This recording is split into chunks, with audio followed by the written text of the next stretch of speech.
आगामी कार्यक्रम प्रायोजित किया है जॉयस मायर मिनिस्ट्रीज के मित्रों और सहयोगियों ने।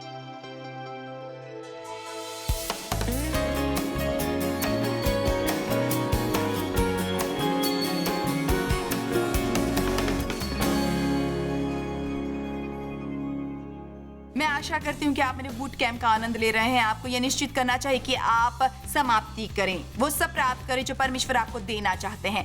हम बुनियाद की ओर लौट रहे हैं। ये शिक्षा सभी के लिए है।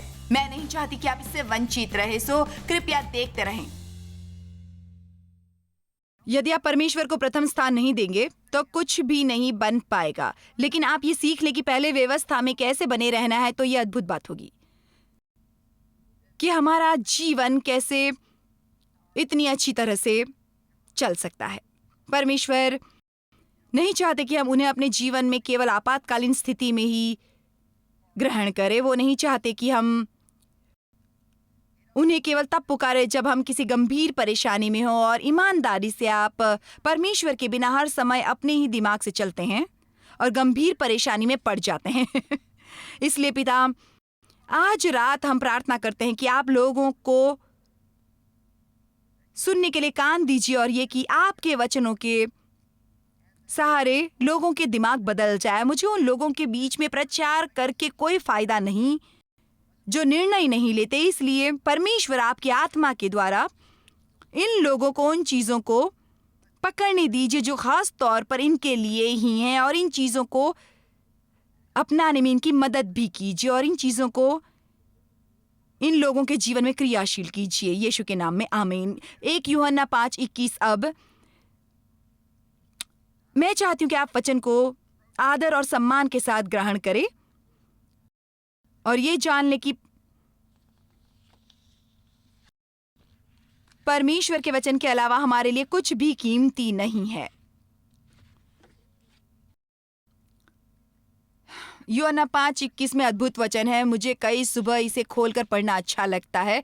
हे बालों को अपने आप को मूर्तों से, झूठे देवताओं से बचाए रखो और उन सभी चीजों से जो तुम्हारे दिल में परमेश्वर का स्थान ले, उन सभी स्थानापन्न चीजों से जो तुम्हारे जीवन में प्रथम स्थान ले। अब थोड़ा पीछे जाकर समझते हैं जो उन्होंने कहा, अपने आप को बचाए रखो। देखिए, इसी वक्त हमें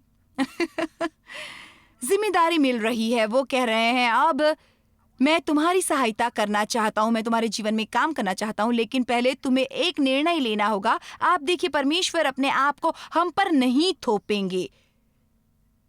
वो ऐसा नहीं करेंगे कि हम उनके साथ जबरदस्ती समय बिताना चाहें और दूसरों की मदद करना चाहे। परमेश्वर ने किसी के साथ ऐसा कभी नहीं कि आप आज रात यहाँ पर आए, आपने यहाँ आने का निर्णय लिया और गुरुवार की शाम को यहाँ आने का निर्णय लेने के लिए मैं आपकी तारीफ करती हूँ, जबकि आप में से कई लोग फिर से काम पर चले गए। आप जानते हैं, सामान्य लोग ऐसा नहीं कर पाते। आप में से कुछ लोगों ने यात्रा की और छुट्टी ली है और बेबी सीटर्स के और होटल्स के बिल दिए हैं, और यही लोग अंत में विजय पाते हैं क्योंकि आप लोगों ने कीमत चुकाई है प्रतिबद्धता की, वो भी सीखने के लिए जिसकी आपको जरूरत है, वो सीखने के लिए, ताकि आप उस तरह के व्यक्ति बन सके जैसा परमेश्वर चाहते हैं कि आप हों। अपने आप को मूर्तों से बचाए रखो। अब ये सिर्फ पत्थर की मूर्तों के बारे में नहीं कह रहे हैं जिसके सामने दुनिया भर के लोग अपना सिर झुकाते हैं। मैं आपको बताती हूँ कि आपका काम एक मूर्त बन सकता है, आपकी सेवका एक मूर्त बन सकती है।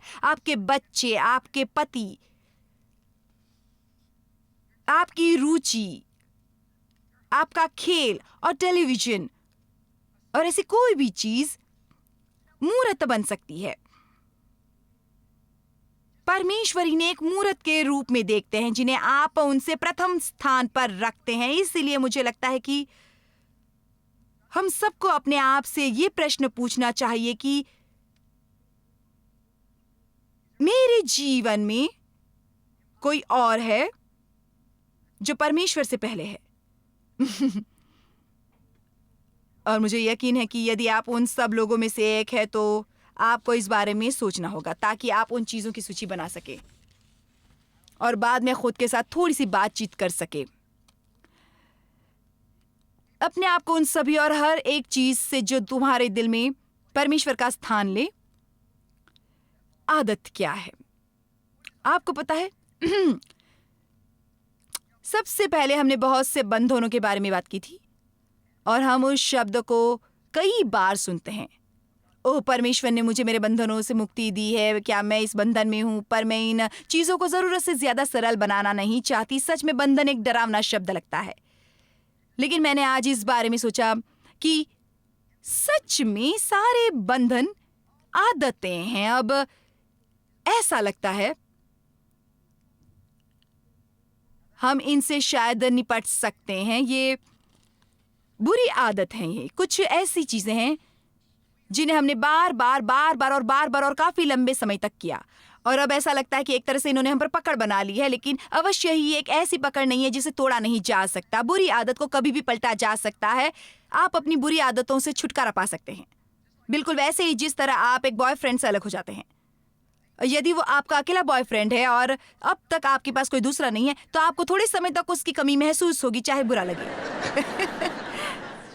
लेकिन इसके बावजूद आप उससे अलग हो सकते हैं। यदि आप समझ सकें तो ये बॉयफ्रेंड आपके जीवन में जहर भर रहा है और आपको बहुत बड़ी परेशानी में डाल सकता है यदि आपने ऐसा करना जारी रखा। इसलिए आप उस बुरे बॉयफ्रेंड से अलग हो जाते हैं। इसीलिए आप भावनात्मक दर्द से गुजरते हैं, भावनात्मक तकलीफ, भावनात्मक अकेलापन, और आप ऐसा इसलिए करते हैं क्योंकि आप कहते हैं कि परमेश्वर, मैं सही चीजों को करना चाहती हूँ, परंतु सही चीजें करना आसान नहीं है। फिर जल्दी ही आपको एक नई चीज मिल जाती है और इससे पहले कि आप इसे जानें, परमेश्वर आपके जीवन में किसी और को ले आते हैं ताकि आप एक नई आदत बना सके। आमीन। मैं आपसे ये नहीं कह रही कि बुरी आदत छोड़ना आसान है। वास्तव में मुझे लगता है कि हम भी इसके बारे में सहज बन जाते हैं और ज्यादातर समय हम वही करते हैं जो हम चाहते हैं कि परमेश्वर ही फूंक मारकर इसे पूरा कर दे और हम पर एक चमत्कार करे ताकि हम बदल जाए और हम इसे कोई भी कष्ट न होने पाए और कोई भी असुविधा, कोई भी परेशानी न हो। हमारा यही मतलब होता है जब हम कहते हैं कि परमेश्वर मुझे आजाद कीजिए।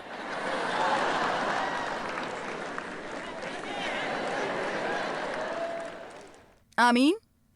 ये ऐसा होगा जैसे यदि आपने अपने बच्चे से कहा, जॉनी जाकर कमरा साफ करो, और जॉनी अंदर जाकर कहता है, प्रभु मुझे एक चमत्कार चाहिए कि मेरी आंखें खुलते ये कमरा साफ हो जाए, कितना अच्छा होगा। धूल बाहर चली जाए यीशु के नाम में। अब चलिए भी हम ऐसा क्यों नहीं करते? यदि हम यहां पर हैं तो हम इस सप्ताह थोड़ा बड़े क्यों नहीं हो जाते? हमें थोड़ा बड़े होने की जरूरत है। आमीन। इसलिए प्रत्यक्ष रूप में यदि हम बुरी आदत छोड़कर अच्छी आदत अपनाएंगे तो इसमें थोड़ी परेशानी होगी ही और थोड़ी देर के लिए तकलीफ भी होगी। इसीलिए पवित्र आत्मा की मदद के बिना हम ये बिल्कुल भी नहीं कर सकते। अब मैं चाहती हूं कि आप इसे आरंभ से समझिए। आप इसे पवित्र आत्मा की सहायता के बिना नहीं कर सकते। ये सबसे बड़ी गलती है उन लोगों की जो मसीह जीवन जीने की कोशिश करते हैं। वे अपने बल पर ऐसा करने की कोशिश करते हैं और वे परमेश्वर के तत्व को भूल जाते हैं। देखिए, आप परमेश्वर के बिना परमेश्वर को प्रसन्न नहीं कर सकते। दिलचस्प है ना?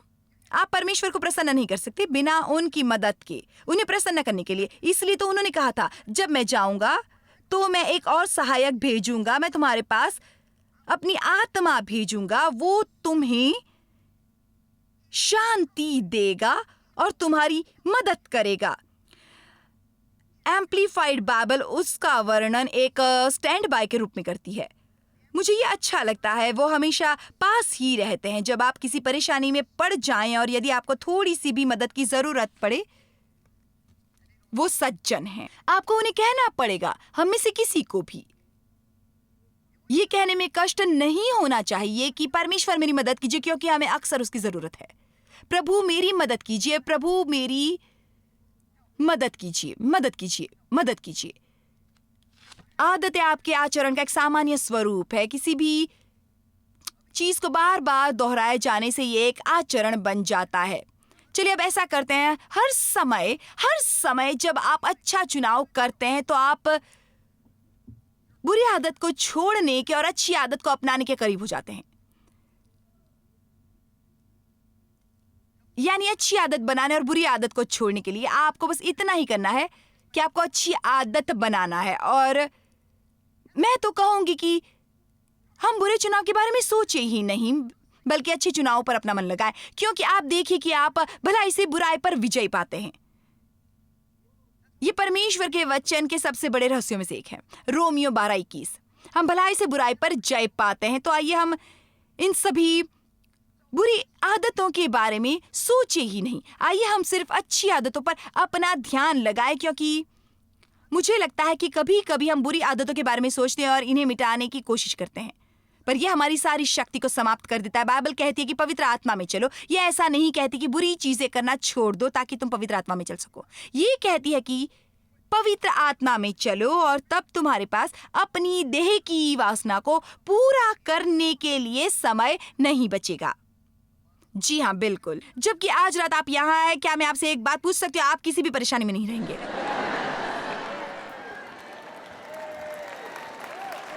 तो इसीलिए ये एक सुरक्षित स्थान है, ये एक अच्छी बात है। सारी स्तुति और आराधना के दौरान आपको कोई भी परेशानी नहीं हुई, इसलिए आपने यहाँ आकर अपने समय का सदुपयोग करने का, पवित्र आत्मा से भरे रहने का चुनाव किया।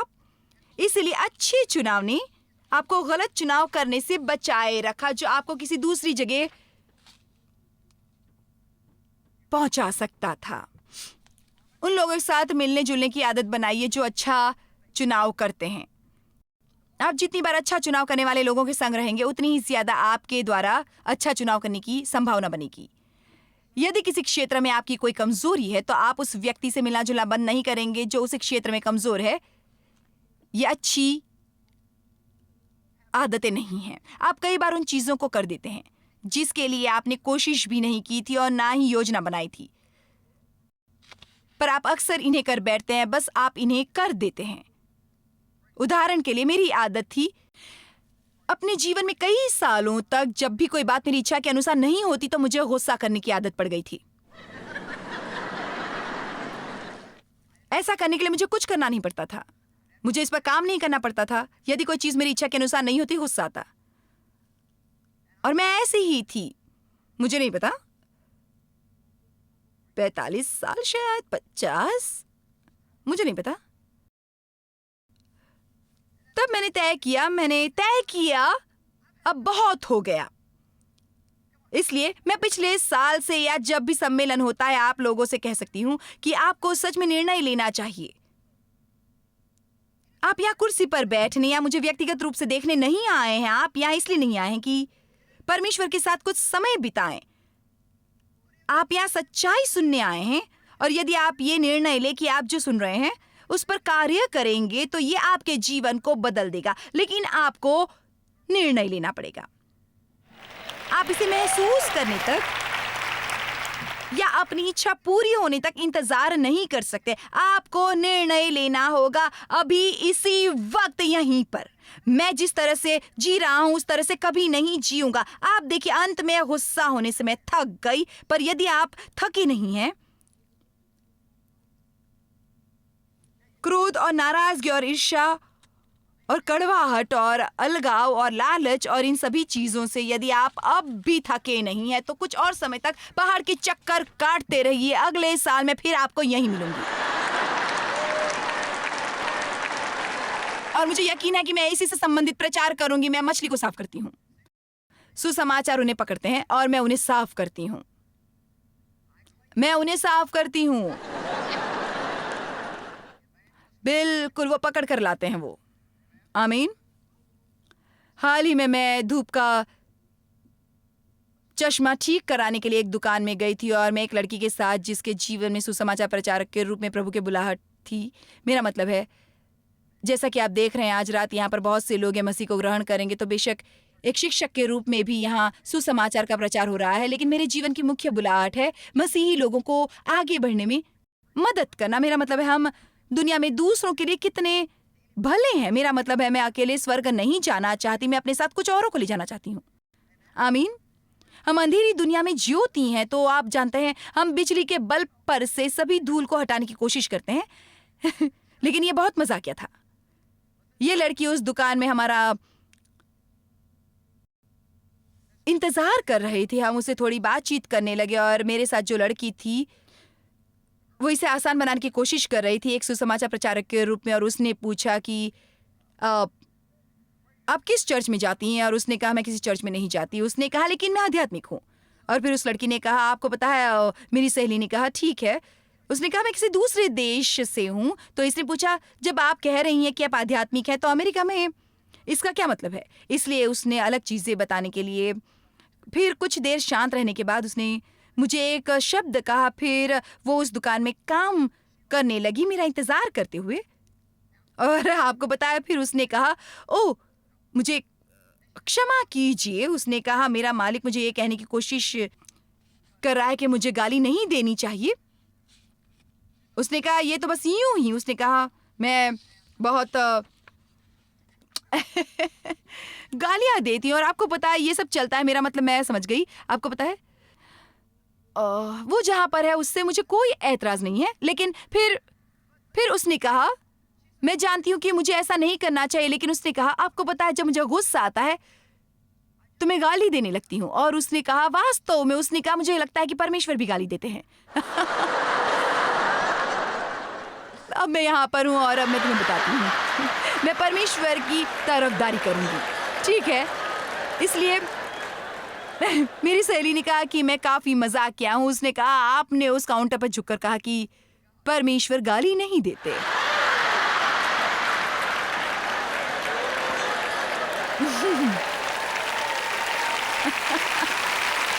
सुसमाचार प्रचार करने वाली मेरी सहेली मेरे पीछे पीछे चली आई। लेकिन वो आपसे प्रेम करते हैं, परमेश्वर आपसे प्रेम करते हैं।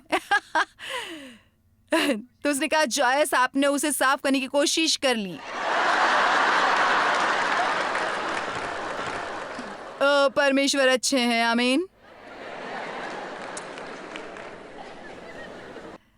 लेकिन ऐसा लगता है कि मेरा काम लोगों को बढ़ाने में मदद करने की कोशिश करना है। और मैं खुश हूं कि परमेश्वर ने मुझे ये भाग सौंपा है, क्योंकि जो परमेश्वर के प्रेम में है और सारा जीवन दुखी रहते हैं ऐसे लोगों को देखकर मुझे बहुत बुरा लगता है, क्योंकि वो नहीं जानते कि इन चीजों को उनके लिए कैसे काम में लिया जाए।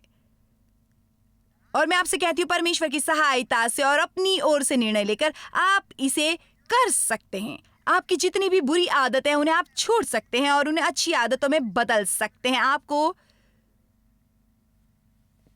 मुझ पर यकीन नहीं होता। मैंने कहा आप हर एक बुरी आदतों को परमेश्वर की मदद से छोड़ सकते हैं। आप अच्छी आदतें अपना सकते हैं। मैंने तय किया कि अब गुस्सा होना बहुत हो गया। और क्या आप जानते हैं अब मैं पूरी तरह से बदल गई हूं। पहले मेरी मानसिक सोच बिल्कुल अलग थी। इसके साथ आपके मन का बहुत कुछ लेना देना है। बाइबल कहती है हमारे जीवन के लिए परमेश्वर की अच्छी योजना है। लेकिन रोमियो 12:2 ये कहता है कि आपको अपनी दिमाग को नया करना होगा। आपके दिमाग को बखूबी पूरी तरह से नया होना चाहिए। हमें परमेश्वर की तरह सोचना, चाहना और बात करना सीखना होगा। हमें सीखना पड़ेगा कि परमेश्वर को खोए हुए और दुखी लोगों को देखकर कैसे लगता होगा। हमें हर समय अपने आप में केवल दुखी नहीं रहना है। इसमें कोई शक नहीं कि इसमें समय लगता है, लेकिन गलत आदतों के बारे में आपको अपने मन को बदलना शुरू करना होगा। आप ऐसा नहीं कह सकते कि आप जानते हैं यदि मैंने एक भी बिस्किट खाया तो मैं 12 की 12 खाऊंगी। ऐसा नहीं है। किसी को भी 12 बिस्किट खाने की जरूरत नहीं पड़ेगी। मुझे क्षमा कीजिए, लेकिन आपको 12 बिस्किट खाने की जरूरत नहीं पड़ेगी। वास्तव में आपको एक भी बिस्किट खाना नहीं पड़ेगा यदि आप नहीं चाहे तो। पर यदि चाहते हैं तो आप एक खाकर अपने आप को रोक सकते हैं। लेकिन हमें अपने आसपास के पदार्थों को अपना मालिक बनाना बंद करना होगा। खैर मैं कुछ नहीं कर सकता, आपको पता है, क्योंकि मैं अपना नियंत्रण खो देता हूँ। आप कर सकते हैं, आपको पता है, मैं जानती हूँ आप कर सकते हैं। क्योंकि यदि आप इस बीच होते और मैंने आपके दरवाजे की घंटी बजाई होती तो आप इसे रोक देते।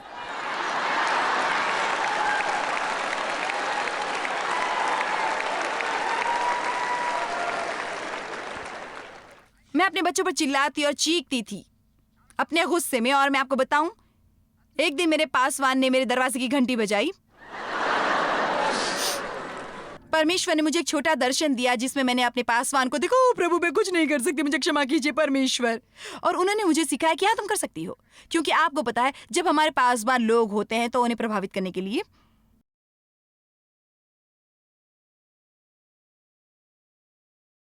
हम वैसा नहीं करते, तो परमेश्वर ने मुझे बदल दिया, इसलिए वो आपको भी बदलेंगे। एक आदत, आप जानते हैं, एक नन जो कपड़े पहनती है उसे एक तरह से आदत कहा जाता है। उसे ऐसा क्यों कहा जाता है? क्योंकि ये कपड़े की एक पोशाक है जिसे हमेशा या सामान्य रूप से पहना जाता है, एक कैथोलिक स्त्री द्वारा जिसने अपने आप को आधिकारिक तौर पर पूरी तरह से परमेश्वर को समर्पित किया। इसलिए आप जान पाते कि वो एक नन है। मेरा मतलब, ये हमारा पहला संकेत है। जो लोग हमेशा घुड़सवारी करते हैं और जो उचित पोशाक पहनते हैं, इसे घुड़सवारी की आदत कहते हैं।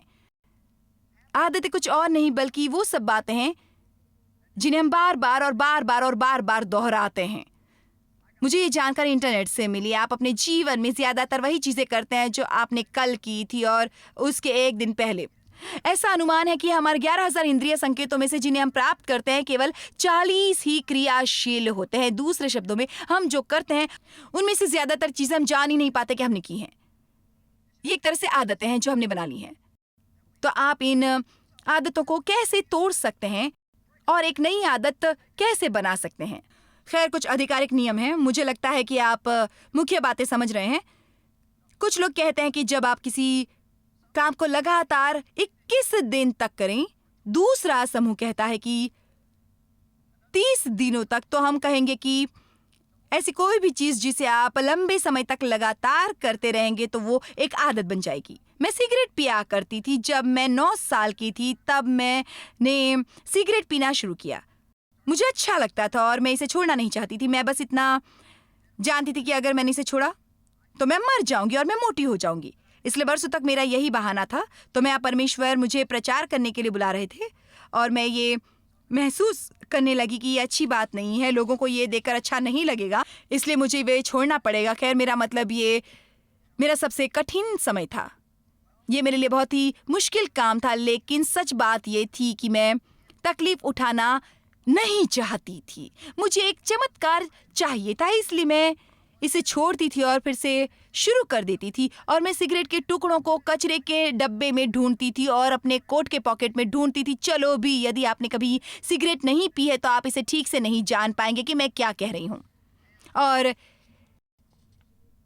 इसलिए मैं हर समय कहती थी, मुझे पता है मैं कभी सिगरेट नहीं छोड़ सकती। यदि मैंने सिगरेट छोड़ी तो मैं बेचैनी से पागल हो जाऊंगी। यदि मैंने सिगरेट छोड़ी तो मुझे जो भी दिखेगा वो सब खा जाऊंगी और मोटी हो जाऊंगी। खैर, मेरे बर्ताव को बदलने से पहले मुझे सबसे पहली चीज जो बदलनी पड़ी वो है मुझे अपनी सोच बदलनी पड़ी।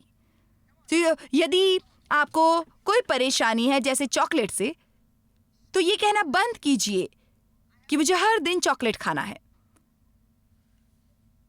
ऐसा मत कहिए कि मैं इसके बिना नहीं जी सकता। हर दिन मुझे हर दिन सोडा पीना ही पड़ता है। मेरा मतलब है, यदि मैं बिस्किट देख लूं तो मैं प्लेट भर खा जाऊं। नहीं, सबसे पहले आपको इस तरह से सोचना बंद करना पड़ेगा कि आप ये नहीं कर सकते।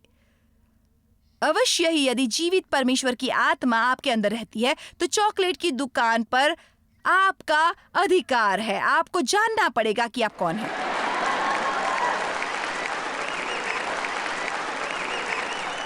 आपको याद रखना पड़ेगा कि आप कौन है। आपको खुद को बताना होगा कि आप कौन है। आपको आपके अंदर कौन रहता है ये देखना होगा। आप एक डरपोक, कमजोर, दीन, दुखी, लाचार हुए और बेकाबू इंसान बिल्कुल भी नहीं हैं। आप परमेश्वर की संतान हैं जिसके अंदर सृष्टि की सामर्थ्य रहती है, पर आप चीजों को जरूरत से ज्यादा खाते हैं और अपनी चीजों को साफ नहीं करते और अपने घर को साफ नहीं करते, बिल्स अदा नहीं करते, सिर्फ इसलिए क्योंकि आप करना नहीं चाहते। बस आप में बुरी आदतें हैं। मैं प्रार्थना करती हूँ कि आज की शिक्षा आपको प्रोत्साहित करेगी बाहर आने के लिए उन सभी चीजों से जो आपको परमेश्वर के साथ आगे बढ़ने से रोक रही हैं। फिलिपियों 3:13 में प्रेरित पौलुस कहते हैं, परंतु मैं केवल ये काम करता हूँ जो कि बातें पीछे रह गई हैं उनको भूलकर आगे की बातों की ओर बढ़ता हूँ। ये हम सभी के लिए जरूरी है। हम आपसे प्रेम करते हैं। आपके जीवन के लिए परमेश्वर की एक महान योजना है और आपका आज का दिन बहुत ही अद्भुत होगा। जॉयस मायर मिनिस्ट्रीज में आप हमारे लिए बहुत ही कीमती हैं, जितना कि आप जानते हैं। हम आपकी सराहना करते हैं और इस सेविकाई को दुनिया भर में संभव बनाने के लिए हम अपने दोस्तों और सहभागियों को धन्यवाद देते हैं। हम साथ मिलकर भूखों को खाना खिलाते हैं, गरीबों को कपड़े देते हैं और कई देशों में सुसमाचार बांटते हैं। अपना प्रार्थना निवेदन भेजने के लिए कृपया आज ही संपर्क कीजिए joycemeyer.org पर। हमारे स्रोतों के बारे में और भी जानिए। जॉयस की सभाओं की सूची देखिए हमारे साथ सहभागी बनने के लिए, क्योंकि हम दुनिया भर में मसीह के प्रेम को बांटते हैं। इसका खर्च उठाया है जॉयस मायर मिनिस्ट्रीज के मित्रों और सहयोगियों ने।